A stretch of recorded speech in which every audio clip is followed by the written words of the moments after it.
Here we are again, back for more of my rambles. I hope you're enjoying them. If not, well then maybe you should go and do some inner work on yourself. Anyway, so today I thought, sorry, I'm distracted by the birds. They're really, really cute. Look at them. Can you see them? Over there? Look at them. Sorry, I get distracted by animals really easy. It's like, whoa, whoa, screw, hey. Anyway, I thought I would come on and have a talk today about some tips and stuff like that on how to find like good readers and mentors and coaches, and seeing where that kind of ends up with my rambles. So along my journey, I have experienced both good and bad coaches and dodgy and not dodgy tarot readers. So one thing that I've noticed is a definite distinct thing is them reaching out to you. Yeah, people who have genuine pure intentions in this line of work are not going to reach out to you and being like, hi, I'm picking up something on your energy. Can I give you a reading? We're not going to do that. Okay, that's hustling people and trying to scam people and using their spiritual gifts for their own profitable gain, not to actually help people. They're dodgy, fake light workers. We don't want to go near them. Yeah. Also, like people who then try and give you a tarot reading and they'll be like, oh, you know what? I really feel like you should come back to me for a cord cutting or for some witchcraft rituals to help you do that kind of stuff. No, I'll get onto witchcraft in a minute, okay? They're dodgy readers, okay? A good genuine reader will like advertise online, advertise in the shop, they'll do readings online, they'll generally be paid readings because genuine people have genuine set prices and they run it like an actual proper healing business, okay? It's not, oh my God, look at me in this skimpy wear and I'm going to claim it's for spiritual work. No, that's you exploiting your body and using sexuality for profit or gain, and that's not part of what spiritual work is, and it's not part of divine work, and it's not even about like encouraging people and inspiring them to do better for themselves. That's you being dodgy.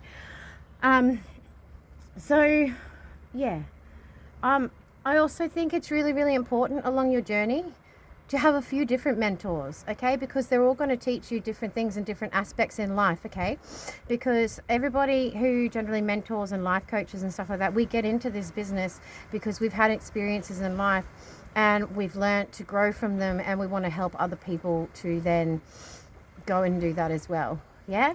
So like, Go find the right coach for you. Sometimes it might take you going through a few different life coaches, a few different mindset coaches, whatever path you decide to take from whichever coaching aspect that you need or you want or whatever.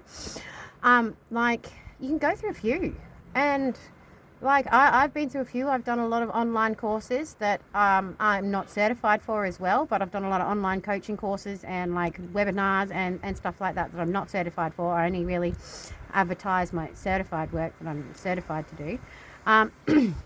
But like doing that, it also gives you more knowledge and more experiences, because each one of those mentors then starts talking about personal experiences that they have then had within their line of work. So you also kind of like get a look at the bigger picture of like the needs within the collective, of like what kind of information and what kind of coaching aspects and stuff like that you could go to, because like it's important to like research and know your surroundings, yeah, like that. Because also in saying that, like there's dodgy coaches out there that are just grooming you for like pretentious gang shit and you don't realize it.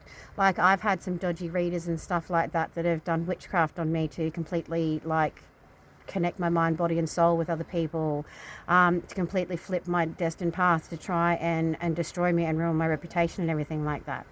And so this is where we get onto witchcraft, okay? So witchcraft is alchemy, okay? And if we want to look at it from a quantum physics perspective, it is the ability in order to be able to move matter through space and time, okay? So it can be really, really dangerous to work with if you're not using it correctly and if you're not using pure intentions and stuff like that, yeah? Witchcraft was designed in order for protection and healing. Yeah, it's to protect our energy and ourselves in the spiritual realm, and it's for healing. Yeah, if you want to go back and look at all the ancient Egyptian stuff like that, that when in the medical thing. They used to dress the wounds and stuff like that with herbs, and then they used to do spells and witchcrafts and stuff like that to cast the negative energy away in order to accelerate healing and stuff like that. That is the intended purpose for witchcraft.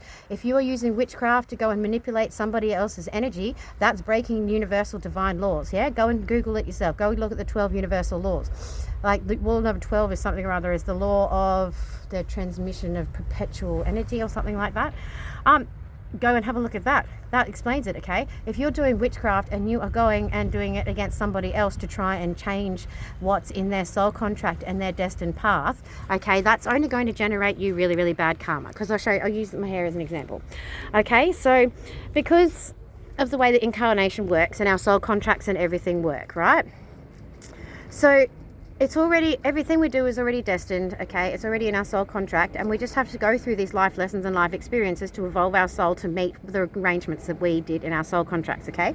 So when we're going and doing witchcraft against other people, it's kind of like twisting the strings of reality and like stretching on a rubber band, yeah? So you can only twist and twirl it and stretch it so far, right? Before, like, it springs back to normal, yeah?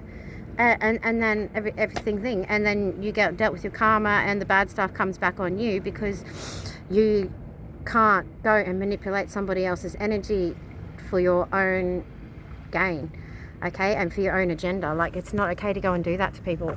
You can really, really, really damage somebody's life by doing the wrong stuff like that. Like, a lot of people think it's fun to go and do witchcraft because, you know, you do it and something happens and you get excited and you're like, oh my God, it actually worked and stuff like that. But you've got to realize that the law of cause and effect comes in as well. So for every action, there is a reaction, yeah? So by you going and doing that, there's going to be a reaction on you. So are you willing for the energy shift back on you for whatever you've done? Because it will be the same. Yeah? Everything is about balance, and everything has to remain in the balance, yeah? So, like, it's everything. Like, it's even like the balance of yin yang. It's all about balance, like the balance of feminine and masculine energy as well. It's the daily life cycles, you know, day, night, you know, everything is about balance. So even if you're struggling with one particular aspect in your life, what is it that you need to bring into your life or remove from your life in order to create that balance back in your life again, in order to level yourself back out? Yeah. So when you look at things from a higher perspective like this, it really does change a lot of things. So like, yeah, I forgot my train of thought then, but I just wanted to get out that, you know, we shouldn't be doing witchcraft on other people because it's not okay. Yeah, that's manipulating somebody else's energy, and you don't have permission to do that.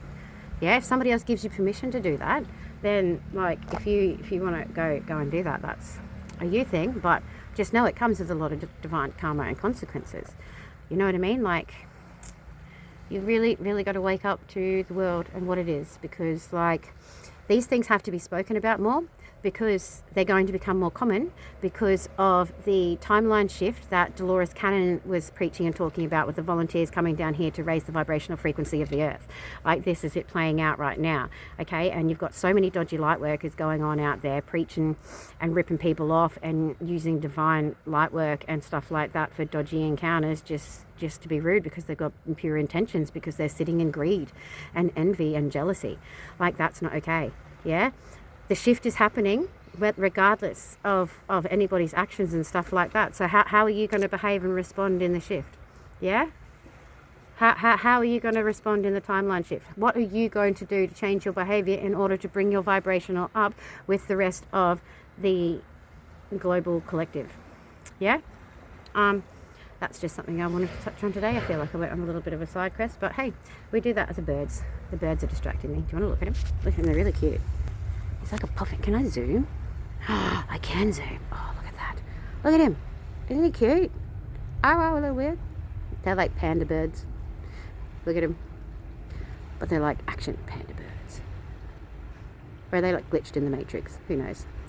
Anyway, so I just wanted to have and just explain that kind of thing to people, because I know I've experienced a lot, and I've seen a lot of people go through a lot.